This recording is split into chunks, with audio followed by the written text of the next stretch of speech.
My engine build is back on track. As you can see, I've got my cylinders on. My son came over and helped me put those in so I wouldn't have any problems this time around.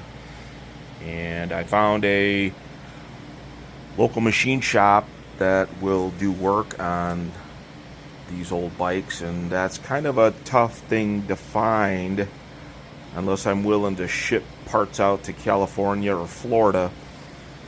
But I live in Illinois, and there's a place in Markham called Markham Cycle Center, and they do machine work, and ended up being cheaper than I thought to get that cylinder sleeve replaced and bored out to match the other three.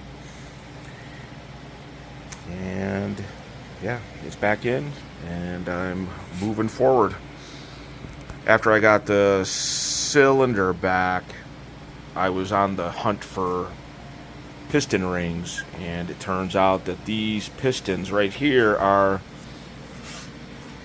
from a company that doesn't exist anymore, Henry Abe Industries, and you can't get the pistons, you can't get the rings. So I called a company called MTC Engineering, and they have a service where they will take your pistons and they will cut the ring grooves to fit modern piston rings. So I didn't have to scrap these pistons. I was able to send them off, and for $24 per piston they recut the ring grooves, and I was able to get a set of rings from them, and I'm in business here.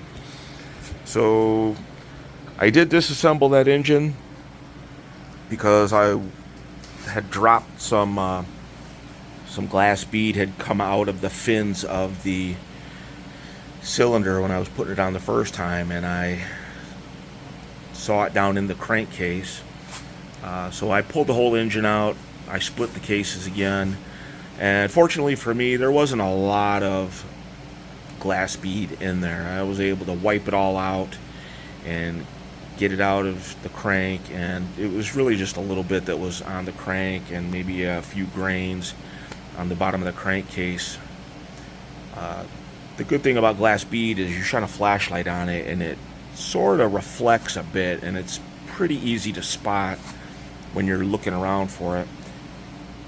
And I got it all out, I put it back together, cylinders are on, and my piston rings are all in there and no issues. Everything's moving and rotating smoothly, which is a great sign. That's exactly what I was hoping for.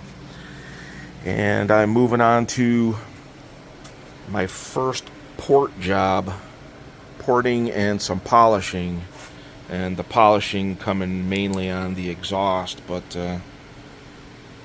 come out pretty good. I didn't go too crazy because I really don't really know what I'm doing. I'm just kind of taking out any casting marks and smoothing things up, and everything I've read says that when you do the intake side, you sort of leave it rough to help keep the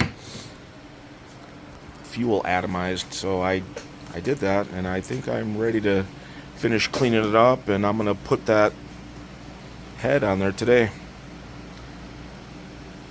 And that's where we are now.